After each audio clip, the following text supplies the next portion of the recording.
حیدرآباد کی ایک مسجد کے گیٹ کے سامنے پیٹرول چھڑکنے والا ملزم گرفتار۔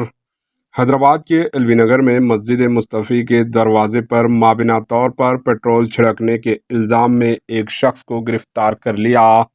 یہ واقعہ چہارشنبے کی صبح پیش آیا تھا۔ مسجد کمیٹی کی شکایت کے مطابق مسجد کے قریب سے شادی کا جلوس جا رہا تھا، جس پر مقامی لوگوں نے نماز پڑھنے میں خلل کی شکایت کرتے ہوئے جلوس کو آگے لے جانے کی گزارش کی۔ اسی دوران جلوس میں شامل کچھ لوگوں نے جھگڑا شروع کر دیا۔ فوری طور پر پولیس نے مداخلت کرتے ہوئے صورتحال پر قابو پا لیا، تاہم بعد میں رات دیر گئے تک بارات میں موجود ایک شخص دوبارہ مسجد آیا اور مسجد کی گیٹ کے سامنے مابینہ طور پر پیٹرول چھڑک کر فرار ہو گیا۔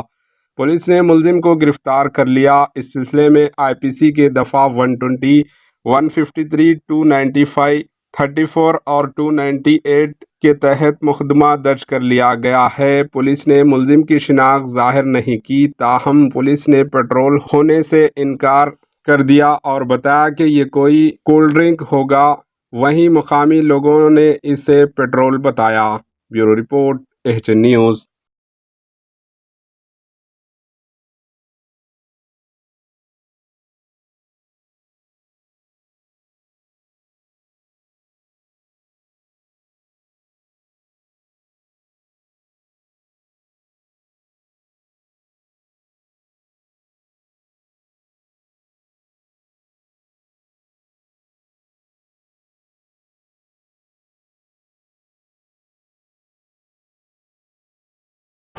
AHN نیوز کو لائک کریں، شیئر کریں اور سبسکرائب کرنا نہ بھولیں۔